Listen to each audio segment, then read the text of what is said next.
You have every single corporation, every single investment bank, every single nonprofit, every single symphony, every single art museum repeating this idea that blacks today live under the tyranny of the police. The result, we're already seeing it. Cops are backing off in protest, understandably, because policing is political.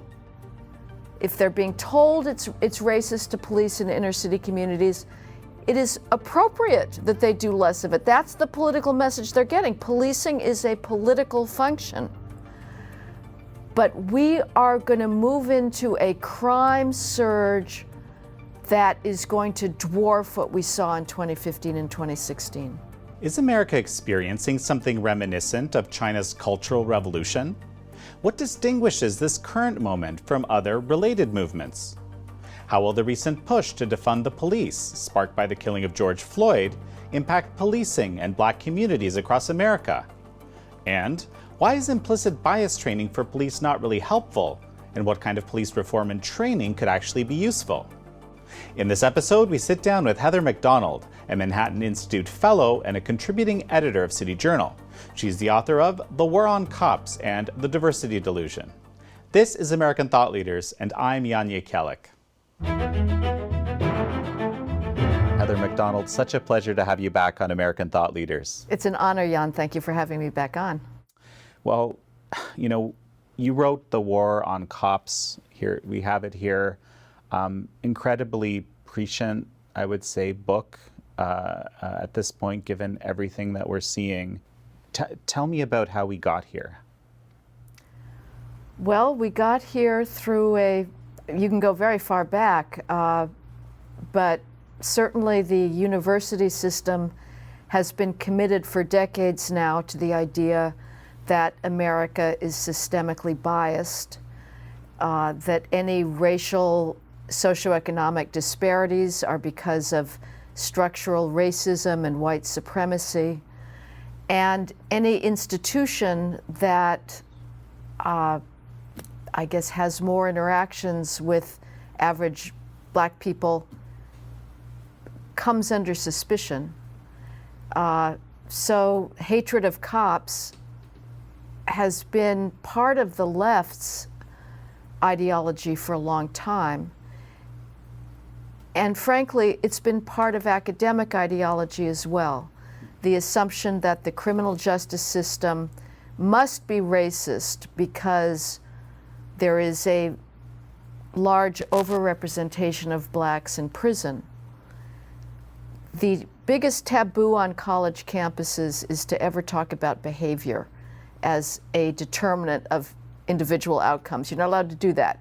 Everything has to be systemic. So we've got a lot of black people in prison. You can't talk about crime as a reason why they may be in prison.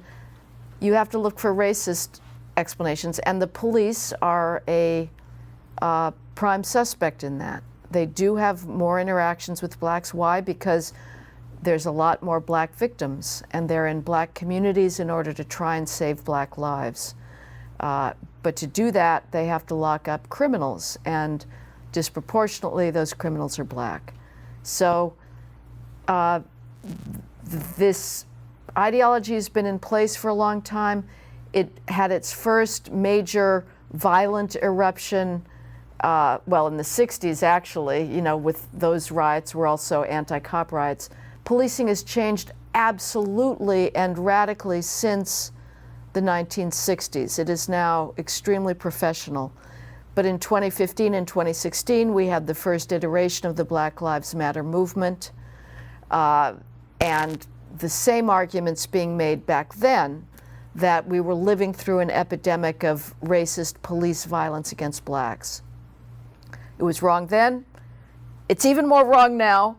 The difference between 2015 and 2016, which was a bad time because under this false narrative of endemic police racism, cops understandably backed off of discretionary proactive policing. They became reactive. They did not try to prevent crime before it happened. The result was black lives were taken. another 2,000 blacks were killed in 2015 and 2016 in the first iteration of Black Lives Matter. Now it's going to be a bloodbath because the Black Lives Matter ideology has been embraced and amplified by every mainstream institution in this country. Before, you had a White House as a sounding board. That was pretty darn important, that President Obama regularly took to the airwaves to denounce systemic police bias. I would say, though, that this current moment, you don't have an echo chamber in the White House, thank heavens, but you have even louder amplification of the message in the media, and you have every single corporation, every single investment bank, every single nonprofit, every single symphony, every single art museum repeating this idea that blacks today live under the tyranny of the police. The result, we're already seeing it. Cops are backing off in protest, understandably, because policing is political. If they're being told it's racist to police in inner city communities, it is appropriate that they do less of it. That's the political message they're getting. Policing is a political function. But we are going to move into a crime surge that is going to dwarf what we saw in 2015 and 2016. And you call this, what happened with the police back then, the Ferguson effect. Right. So this is the Ferguson effect amplified, This will be the Minneapolis effect. You know, the riots began in Minneapolis after the horrific arrest of George Floyd, something that practically every law enforcement officer in the country has condemned in passionate terms. There is agreement across the country that that was one hell of a bad arrest. But it has been turned into the symbol of policing. And so the violence broke out first in Minneapolis, and it spread across the country. Cops were targeted, their throats were slashed, they were firebombed, they were shot at. Two were, a current and a former law enforcement officers were killed. The courthouses were ransacked.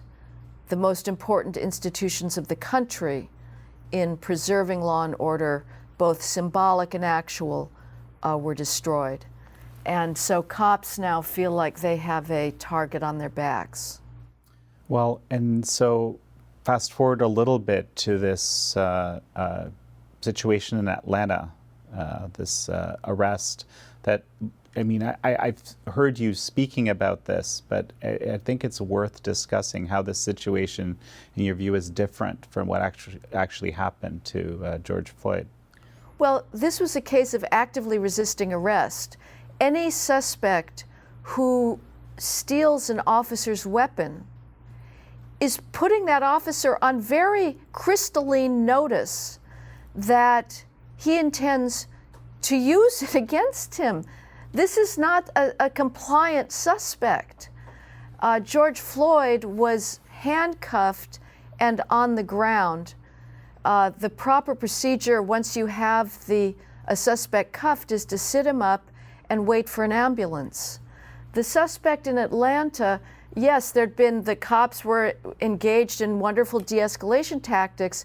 It was the suspect who changed the character of that interaction by all of a sudden starting to fight and grabbing the officer's taser, using it twice against the officers.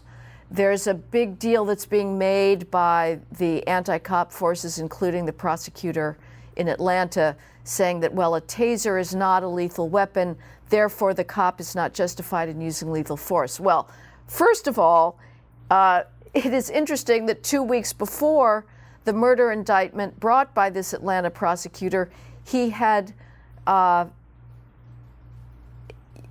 indicted another cop for using a taser on the ground that it was a lethal weapon. So the prosecutor has done a 180-degree turn at this point. But even if a taser, if we stipulate that it is not lethal, it is you can knock a cop out. and then steal his gun. So in any case, you steal an officer's equipment, a weapon, and you use it against him, all bets are off at that point. The officer is justified in using deadly force because that suspect, again, has sent a signal that he intends to assault an officer. You know, and so in this situation, I understand there's this discussion of the blue flu, so to speak, right?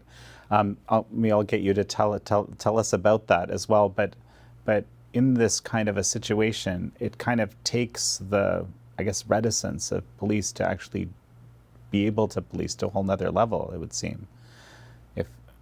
Well, yes, and I would say it's a complicated matter because an official walkout is illegal. You can't do that. But as I said before, policing is political. And if vast swaths of society are saying you shouldn't be in inner city neighborhoods policing, in fact, we have the Defund the Police movement. We have important, prominent politicians claiming that the police are not just not necessary, but actively oppressive. It is both understandable and I would argue appropriate for the police to modify their level of and types of activity in response to that. Now, it's up to the rest of us to send a countervailing message saying, no, what you're hearing is not necessarily the voice of the community, which is certainly my experience. I have never been to an inner city community meeting where I don't hear those good people begging for more police, for more enforcement against drug dealers, against kids hanging out on the corners, loitering, smoking weed and selling drugs. Those voices, MSNBC and the New York Times and CNN, have no interest in hearing, but they are out there, and the cops believe in those good people. Nevertheless, I am not going to issue an unequivocal condemnation to cops that say we're just going to drive around in our radio cars and wait for a call to come over the radio, rather than getting out, using our discretionary authority and powers of observation to question a suspect who's engaging in suspicious behavior. I don't have probable cause to make an arrest, but I'm going to ask a few questions. Cops, as we saw with the first iteration of the Ferguson effect, when they got out of their cars, and today they find themselves surrounded by hostile, jeering crowds, cursing at them, throwing bottles, throwing water bottles, rocks, you name it. In Chicago, before the riots got really bad, but after the Floyd arrest, you had crowds that were actually trying to interfere with the arrest of a person who just engaged in a drive-by shooting, who'd thrown his gun under a car. This guy is a threat to the community. He's a threat to children. The cops in Chicago were going to make an arrest. The crowd tried to protect the criminal. In another case, he was a suspect in a recent shooting that had a child victim. Again, they tried to pull the guy out of the cop car. It is unbelievably brutal and hostile out there towards cops now, and it's going to get worse. And your contention basically is that the cops have not done anything to earn this? Not systemically, no. That is absolutely my contention. When you look, if we're talking about systemic bias, you address that question looking at data. And the data show that policing is driven by crime, not by race. Police shootings are predicted by the rate at which cops encounter armed, violent, resisting suspects. And blacks are shot less than what their violent crime rates would predict. That's not to say that blacks should be shot more, but they are certainly not shot more than their crime rates would predict. And in last year, there were a grand total of 9 allegedly unarmed blacks shot by the police fatally in the entire country. That's according to the Washington Post database. There were 19 allegedly unarmed whites fatally shot by the police. Now, I'm going to qualify the unarmed categorization because this is the Washington Post database of fatal police shootings. The Washington Post uses a very generous definition of unarmed. So you can be counted as an unarmed victim of a fatal police shooting if you grabbed the officer's gun and were beating him with it, or you were escaping from a lawful car stop in a car that had a loaded semi-automatic pistol in the car with you. You're still count as unarmed. Those 9 unarmed victims represent 0.1% of all black homicide victims in 2019, assuming that 2019's numbers were the same as 2018. We only have 2018. There were about 7,500 black victims of homicide in 2018. I'm sure 2019 will be roughly the same. So that's 0.1%. Those other 7,500 black homicide victims were shot overwhelmingly by other blacks. Among the other victims, black victims of fatal police shootings, there were 235 in total, and about 500 white victims of fatal police shootings. Those 235, like all victims of police shootings, were overwhelmingly armed and dangerous. So this is not a systemic problem for blacks. Criminal violence is the problem. Now, are there cops who are officious, who are peremptory, who have lost sight of their indefeasible obligation to treat everyone they encounter with courtesy and respect up to the point where that person no longer deserves it? Of course there are. And are there individual encounters in black communities that could have been prosecuted much more courteously and respectfully? Yes. Also in white communities, but I just think that the brush it's too broad, and I speak for people like an elderly woman in the 41st precinct of the South Bronx who blurted out during a community meeting, apropos of nothing, how lovely when we see the police, they are my friends.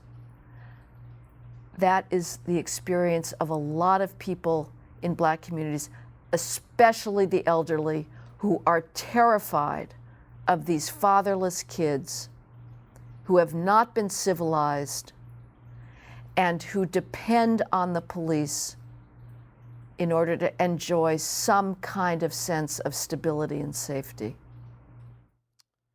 So, this is very interesting. I was looking at your congressional testimony earlier this month, and one of the things that you mentioned there is some pretty, frankly, horrific murders that you outline, and kind of showing that it's not racially oriented, but by police. And so the question is there a discussion of police reform that needs to be had?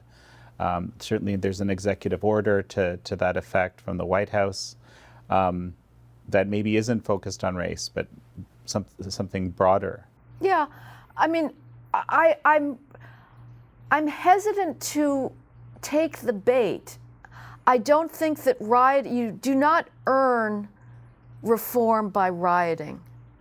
I was asked by an editor at a prominent newspaper to write an op-ed for them saying, well, the protests certainly demand a response. Would you write something that is not defunding, but something else? And my view is, no, not necessarily. It should be addressed on the merits. And the problem now is that we are rewarding civil violence. The rioters can legitimately say, now they were not political. That was rioting for fun and profit, as Edward Banfield wrote in The Unheavenly City. But their apologists, of whom there are many, including in the academy, can now say, look, violence gets results. So part of me is reluctant to participate in the reform movement. But had it come up a year ago, I would have absolutely been willing to agree, yes, the police are desperate for more tactical training. This is hands-on, putting them in realistic scenarios. Places like the NYPD, the New York Police Department, that has a lot of money, they can build whole villages that cops go through and having to make decisions about how to take cover behind a building, how to call for backup, what to do, if there's a suspect who's run through a street and now you don't know what store he's taken refuge in. And so they can put their cops through very realistic scenario-based training. That would be great if every department could do that. And it would be great if they could get frequent, repeats, brushing up on their skills, because they may not keep them all when they're out on the streets. They do need constant training in controlling their own stress levels, which is what leads to some questionable shootings, de-escalation, talking to people.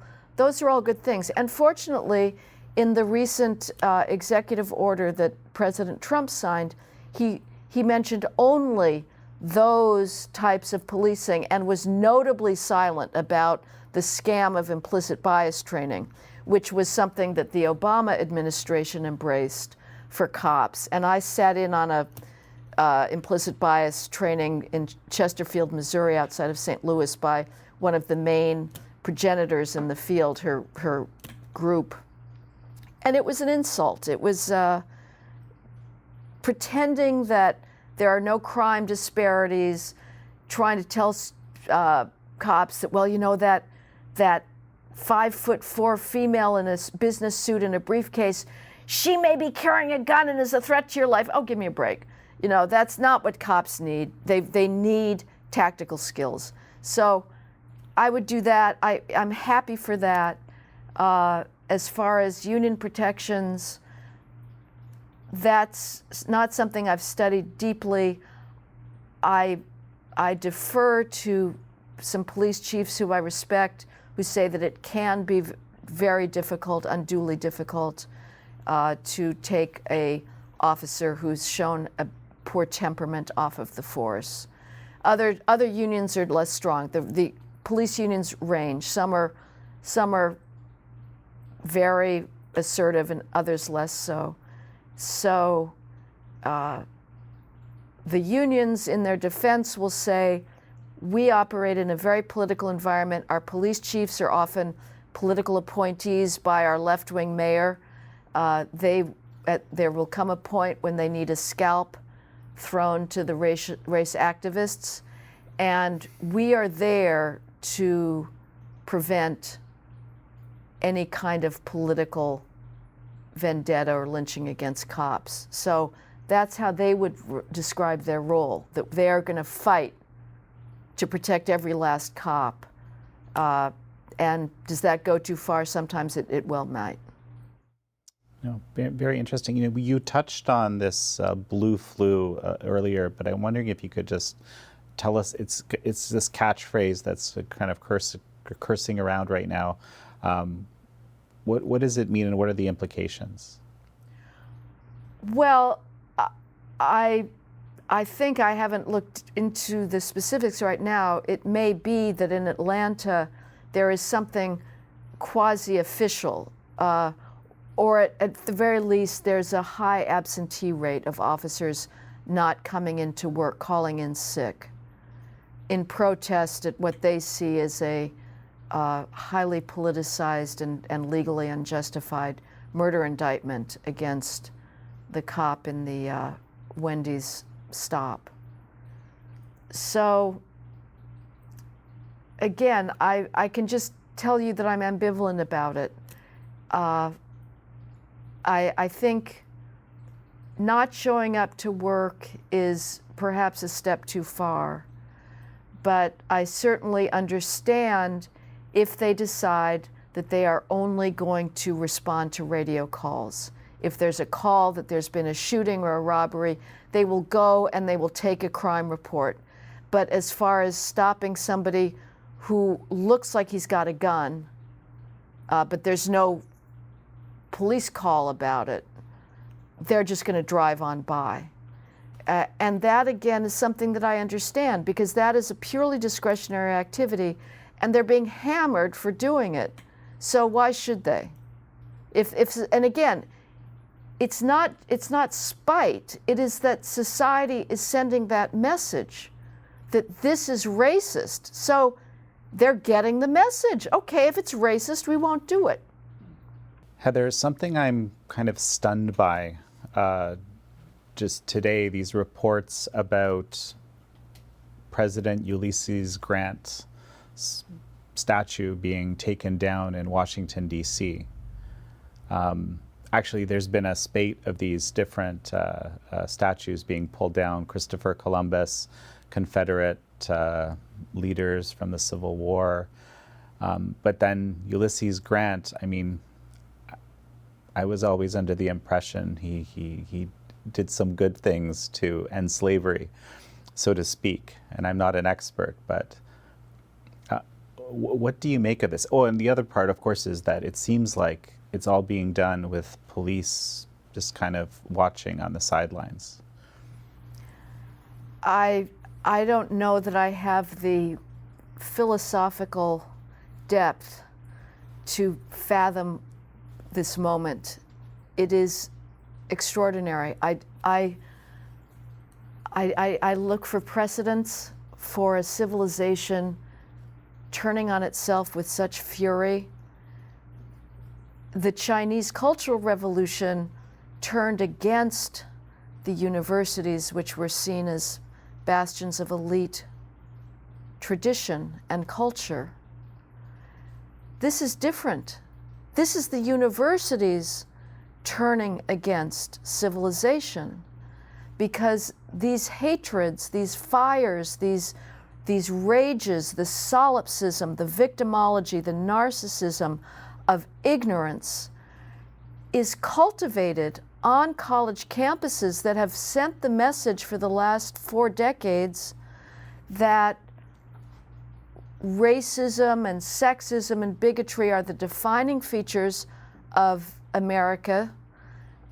Students that start college for decades now go through their indoctrination into white privilege, into being an ally, which is a ridiculously pretentious term for the alleged hordes of victim groups on college campuses. All of this being a complete delusion, because there is not a more conventionally defined tolerant institution in human history than an American college campus. It actively celebrates the traits that can still get you stoned to death in many parts of the world, and I'm thinking in particular of Africa and Afghanistan. So the universities have cultivated this hatred. The American people have turned their eyes away. And meanwhile, it has come to fruition now with this. You know, there was recently a petition in Italy to stop teaching Dante's Divine Comedy, or at least hedge it around with an entire a moat, fortress walls of trigger warnings about the Islamophobia of this book and the racism of this book. To their credit, a whole slew of Italian academics said, "Are you kidding me? This book is one of the center cornerstones, not just of Italian civilization, but of Western civilization." Emmanuel Macron recently said, "We're not tearing down statues in France." That does not happen in the United States. Our academics are terrified of the mob when they are not actively encouraging it. And how a civilization proceeds without respect for its past, without simply an awareness of truth, which is that the ideas that are embraced by the left of equality, and their definition of equality is one that I don't necessarily accept, which is equality of outcome as opposed to opportunity. But nevertheless, the idea of equality, that is a Western creation. Tolerance is a Western creation. It's a creation of the Enlightenment. There's not tolerant in Iran. You're not tolerant if you're in Africa and you're living under Boko Haram or some of the other Islamist movements there. Good luck being a Christian. So not only is it self-destructive, it's self-destructive in the service of a lie. But the schools have been watered down for decades now. We are terrified of imposing high standards for learning because of the fear of disparate impact, because of the fear of the academic skills gap. And so K through 12 education since the 60s has been progressively watered down in order to graduate more people and try to lower or narrow the graduation gap and the skills gap. And colleges receiving an ever more ignorant sort of crop of high school seniors who know nothing about writing, who know nothing about language or literature, about history. They've lowered their standards. So we have a populace now, and a college-educated populace that is basically ignorant. They don't know history. They know that what they know about history is a tale of unending oppression, and that's all. So we're reaping the rewards. But I keep waiting for there to be something that will arouse mass revolt on the part of the American public. And I don't know if it's going to be statues. If somehow football was ended because it's racist, that may do it. If the NFL was sort of put out of existence.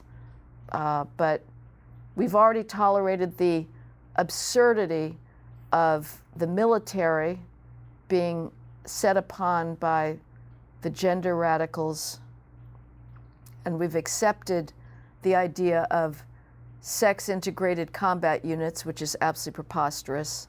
So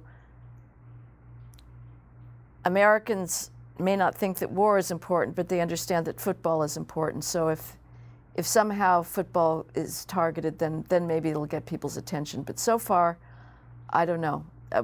Maybe there's a backlash, an electoral backlash brewing that we'll see in November.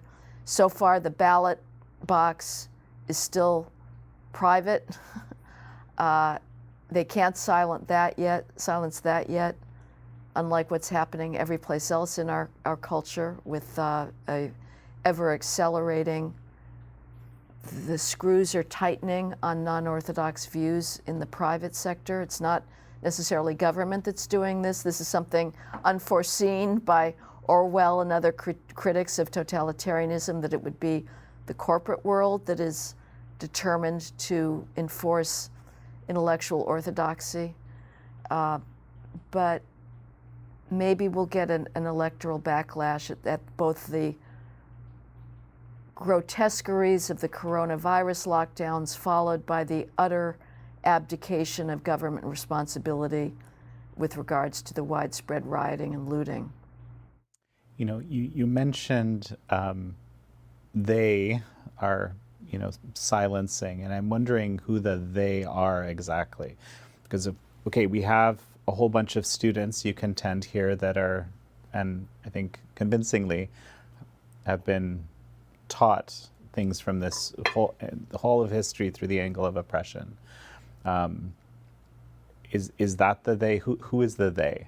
Yeah, the they is the educated elites in Google, in Apple, in Microsoft, in YouTube, Amazon, that are the products of the college indoctrination and who do believe that anything that challenges orthodoxies must by definition be racist or sexist. We saw this with the firing of James Damore from Google in August of 2018. This is a young computer engineer who wrote a rational, fact-based 10-page memo saying that maybe the diversity training that was being constantly inflicted on Google's employees was not necessary because there were other equally plausible explanations for why Google didn't have 50-50 male-female engineers. Explanations based in career preferences,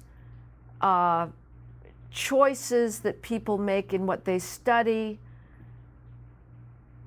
competitive drive, risk-taking, and Damore actually stayed away from what I think is an equally plausible explanation, which is that the very high-end math skills are not equally distributed among males and females.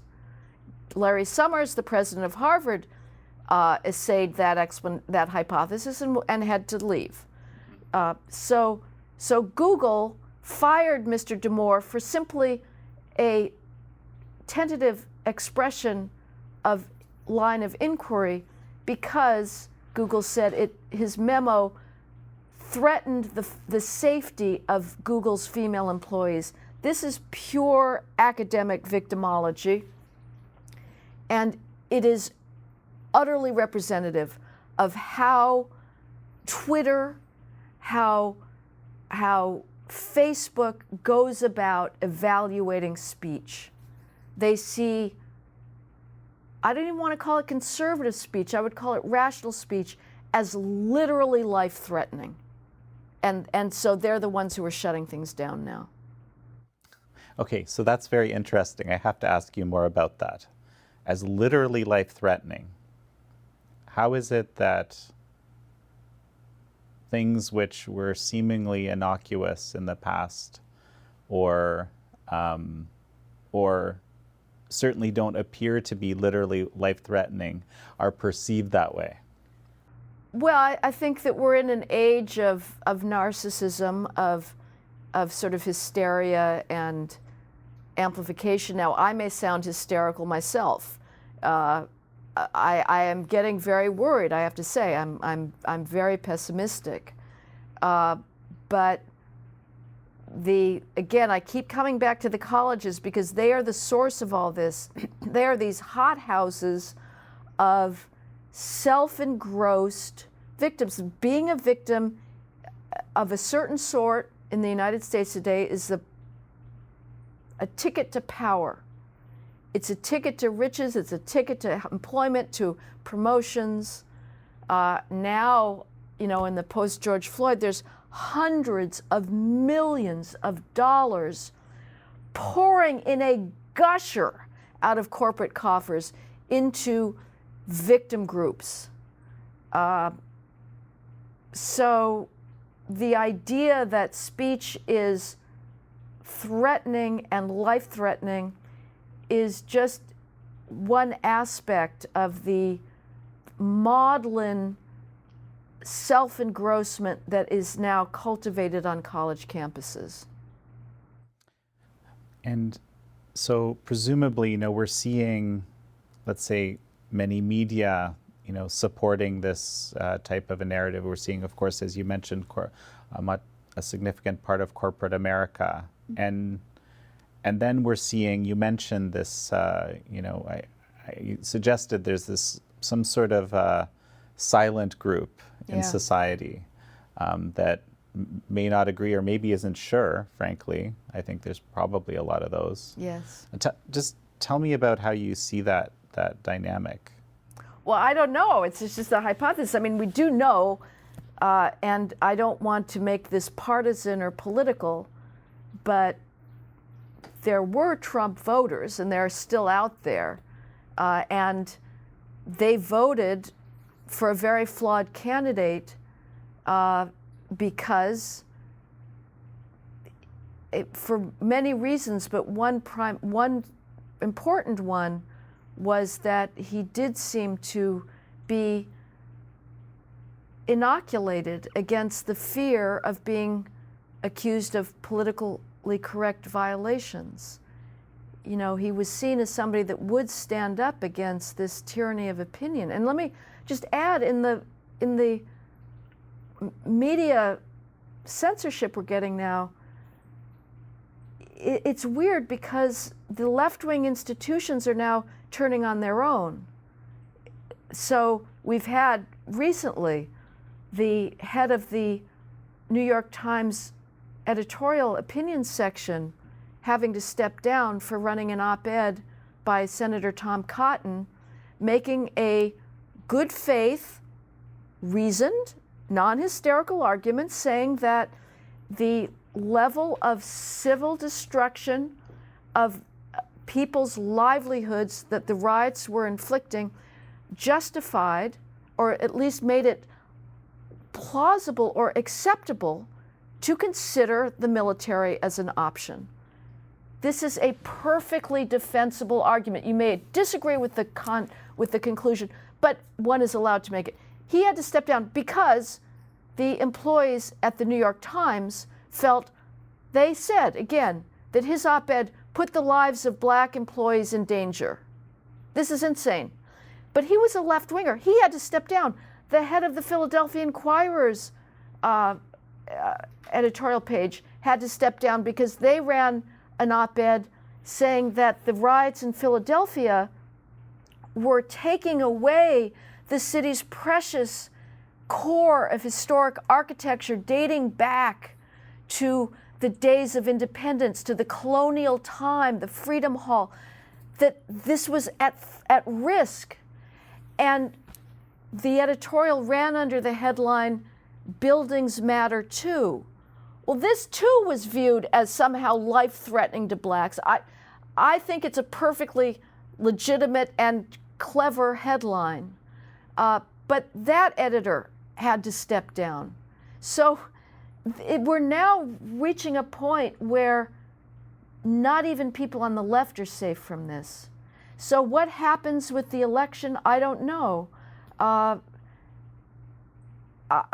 not an expert in parsing polls, and one can always say that any poll that you don't like the results of, you know, was asking the wrong question or it's not reliable, and that's certainly the strategy now of the Trump people, that because the polls numbers don't look good, but we do know that they also didn't look good for Trump in 2016.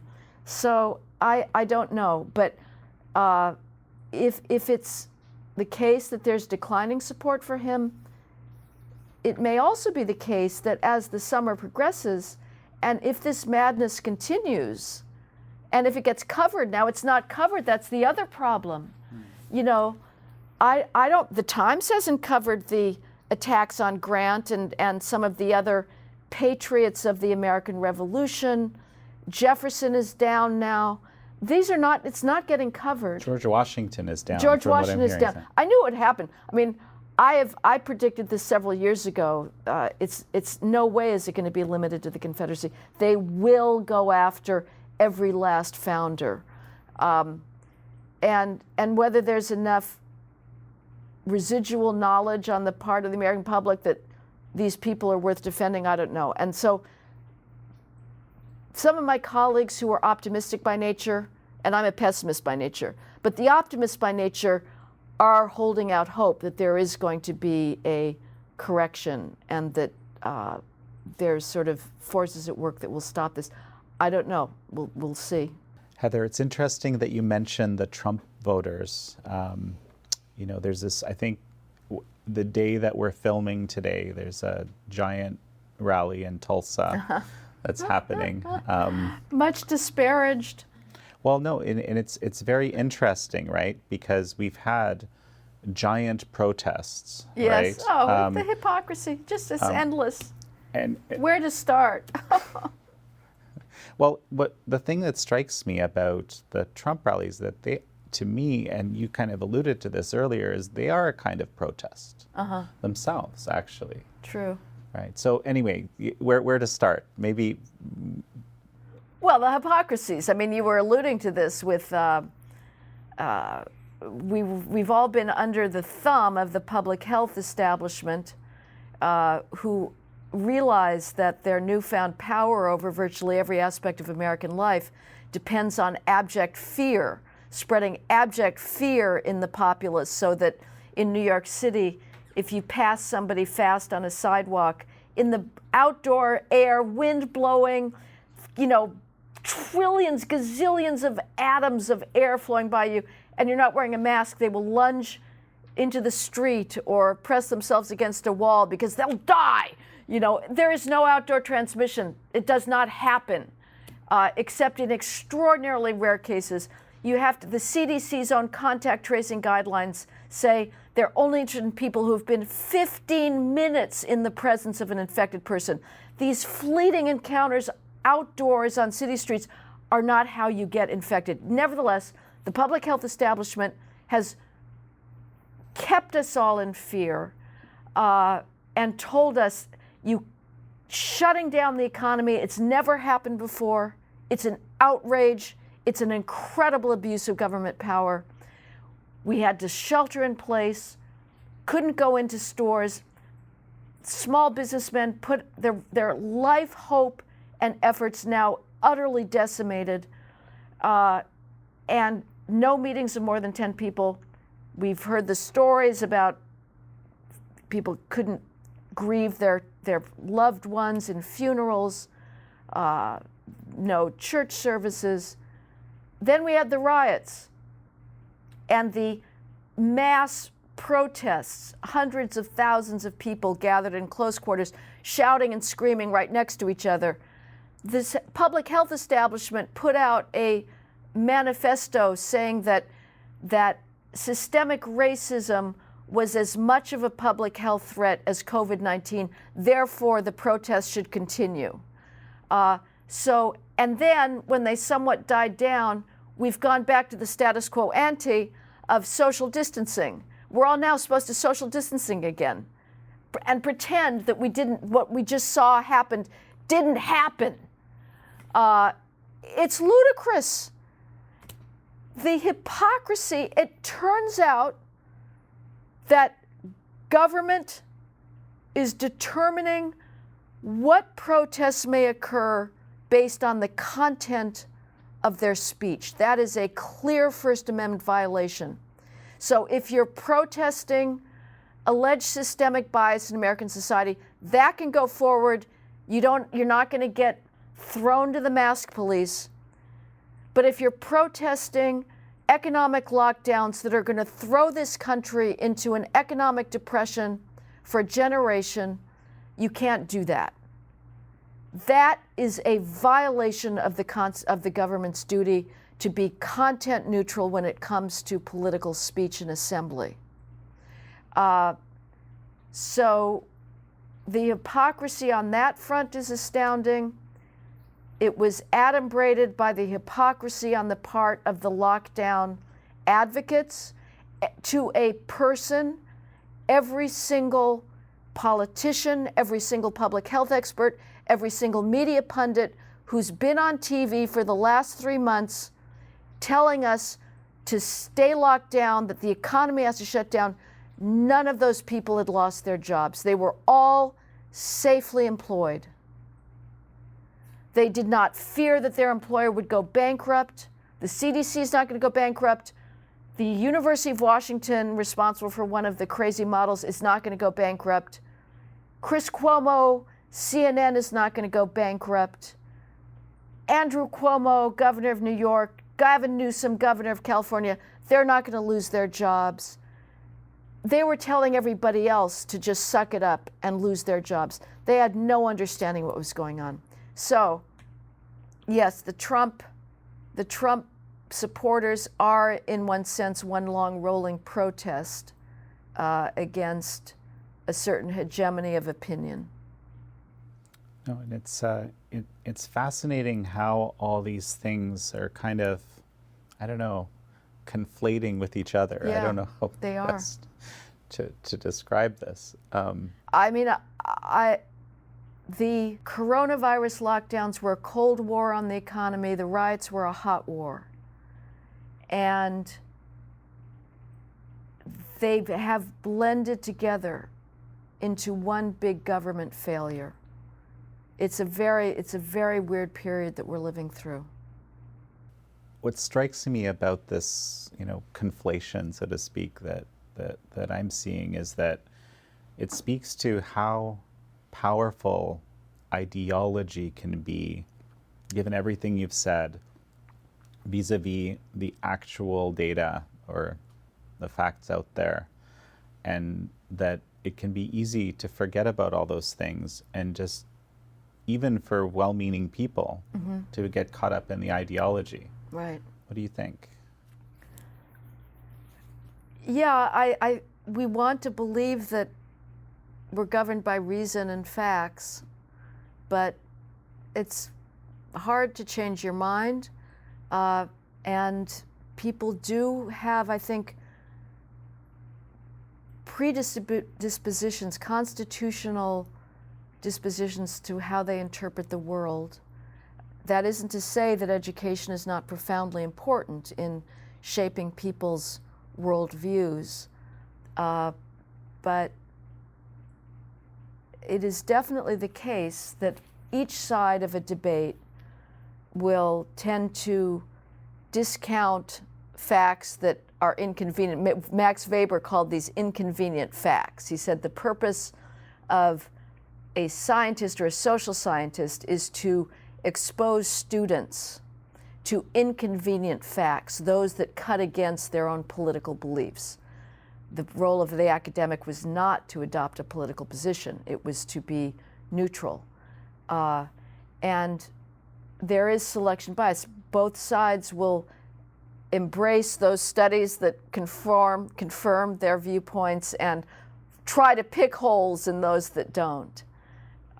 So where facts can make an inroad, I don't know. I have a friend who's a law professor at Northwestern who believed that the era of big data would resolve our ideological disputes, that we'd be able to finally solve once and for all whether government welfare is a good thing or a bad thing.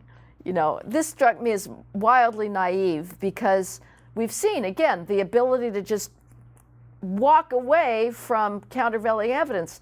The Health and Human Services Department, which is the gargantuan federal bureaucracy in Washington that oversees endless numbers of government welfare programs and transfer payments and social services and whatnot, they did a very long, very rigorous study of the program Head Start, which is this early education program started in the 60s in the war on poverty to try and, again, close the achievement gap by giving poor students,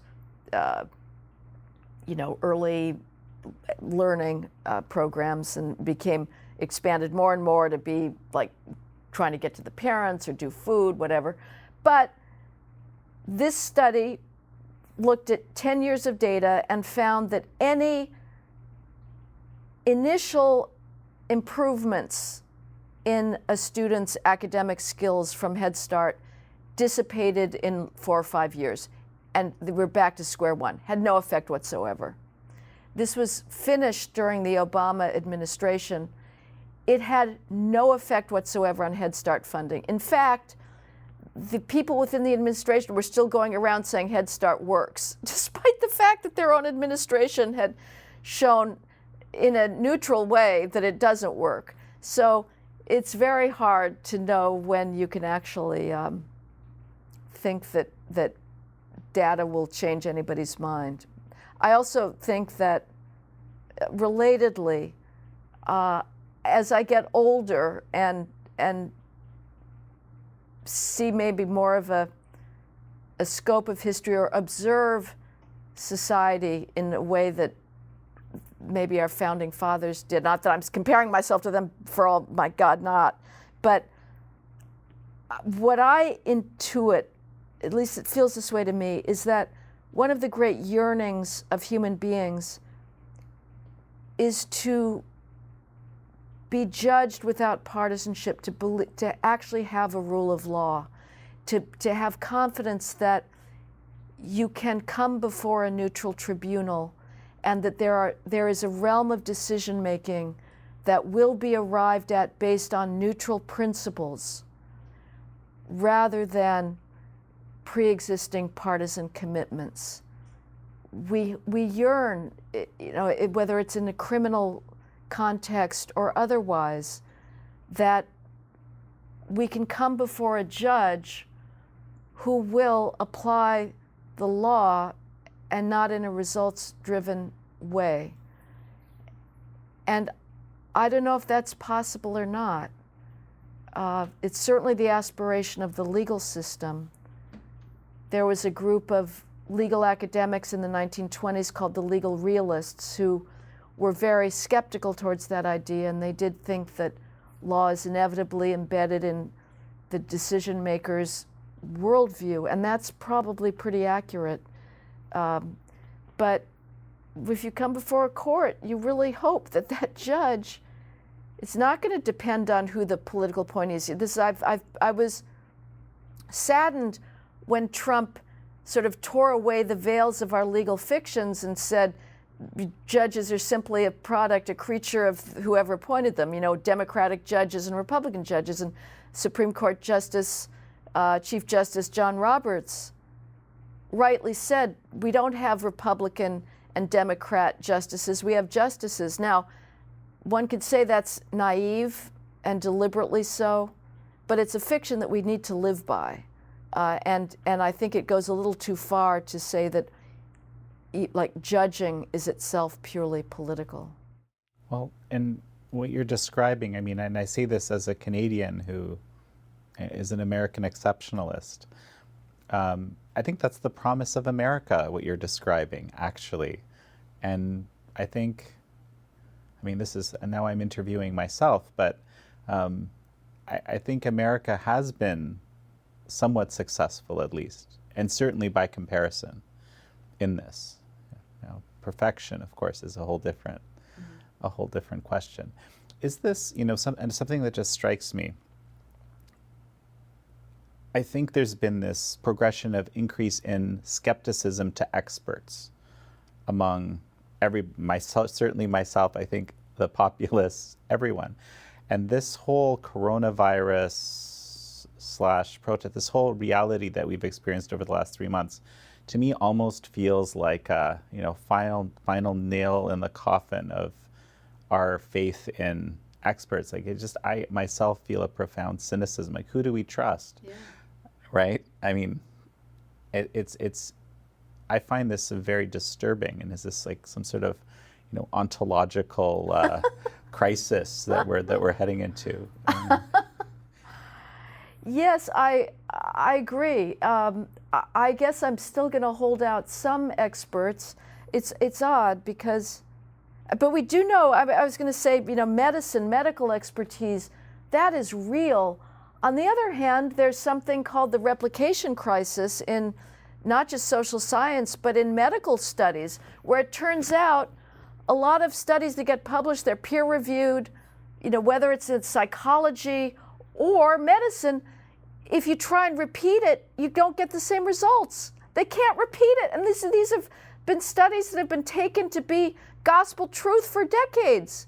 And they now are going back and revising and saying, whoa, but this has all been accepted. What's really worse, social science and psychology, these are not my favorite fields, but medical science, you would think, that's pretty non-ideological. So I'm not willing to completely jettison science and expert knowledge, and yet, for sure, the public health profession has been discredited. Now, that has been political for a long time. Not necessarily the Anthony Faucis of the world, although we saw some early hypocrisy when he had that infamous interview about Tumblr and various sex mating sites for anonymous hookups. And this was in March, I think he was asked about this, and he was not willing to condemn it. This is a violation of social distancing. So but leaving Fauci aside, the public health field for decades now, and I wrote about this in my very first book, The Burden of Bad Ideas, has been on a political social justice crusade forever. They treat racism as a public health threat, which is what we've seen with the response to the riots. So public health, yes, they've discredited themselves. And, you know, other experts as well. But I still believe that done properly, science is a extraordinary accomplishment of Western civilization. The scientific method, randomized controlled experiments are things of utter beauty, and that they will continue to push back the boundaries of ignorance and disease and suffering, as long as they're not put into the political sphere. And of course now, the STEM fields, the so-called science, technology, and engineering and math, they are in the diversicrats' crosshairs.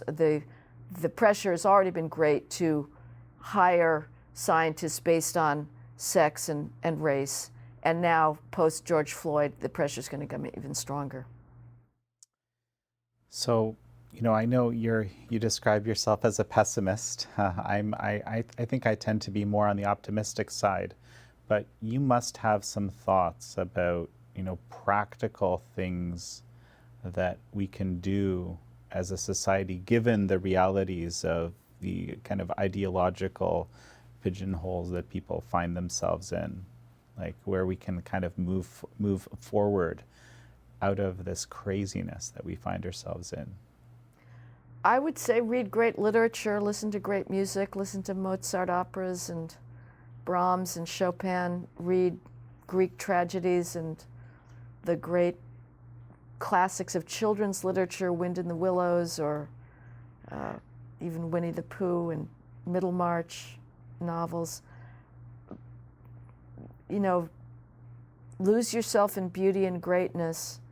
Experience the heights of eloquence that this civilization has achieved, so you realize what's at stake in these battles. And on a less profound note, I guess, don't be frightened by the charge of racism.